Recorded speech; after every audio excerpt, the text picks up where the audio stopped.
দেশত মহিলাৰ মৰ্যাদা আৰু সুৰক্ষা বৰ্তাই ৰাখিবলৈ কেন্দ্ৰীয় চৰকাৰে আইনসমূহৰ সংশোধনৰ লগতে বিশেষ ব্যৱস্থা গ্ৰহণ কৰি আহিছে।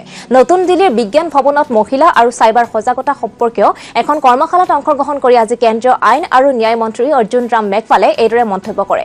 কৃত্ৰিম বুদ্ধিমত্তাৰ জৰিয়তে দেশত মহিলাৰ বিৰুদ্ধে অপৰাধমূলক ঘটনা বৃদ্ধি পাইছে। যদিও এইসমূহ প্ৰতিহত কৰাৰ বাবে কেন্দ্ৰই গুৰুত্বপূৰ্ণ পদক্ষেপ গ্ৰহণ কৰিছে বুলিও কেন্দ্ৰীয় মন্ত্ৰীগৰাকীয়ে প্ৰকাশ কৰিছে। কেন্দ্ৰীয় মন্ত্ৰী মেঘৱালে মহিলাসকলক চাইবাৰ অপৰাধ সন্দৰ্ভত সজাগ হোৱাৰ লগতে কোনো ধৰণৰ ঘটনা সংঘটিত হলে তৎক্ষণাৎ অভিযোগ পঞ্জীয়ন কৰাৰো আহ্বান জনায়।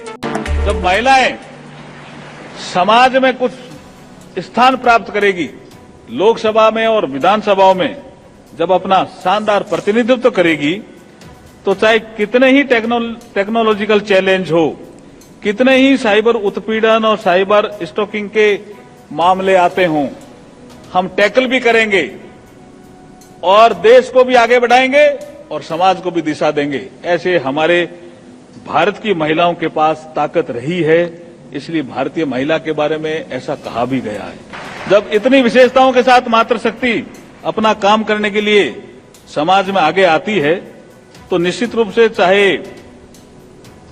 यूके कुछ कानून बना रहा हो, चाहे यूएसए कुछ कानून बना रहा हो, इस साइबर सिक्योरिटी से संबंधित भारत में कुछ कानून हैं और हमने जो नए लॉज बीएनएस और हमने बीएनएसएस जो बनाए हैं उसमें इंडियन एविडेंस एक्ट उसमें कुछ चीजें लाए हैं, आईटी में कुछ लाए हैं। लेकिन मैं ये समझता हूं कि आपको अगर जो ट्रेनिंग या जो वर्कशॉप में 2-3 दिन ज्ञान दिया, उसमें अगर ये 4 चीजें आप अपना लेंगे, तो मुझे लगता है कि आप इस टेक्नोलॉजी को एक सकारात्मक ढंग से प्रयोग करके और जो भारत की उन्नति होने वाली है उसमें शानदार भागीदारी आप निभा सकते हैं।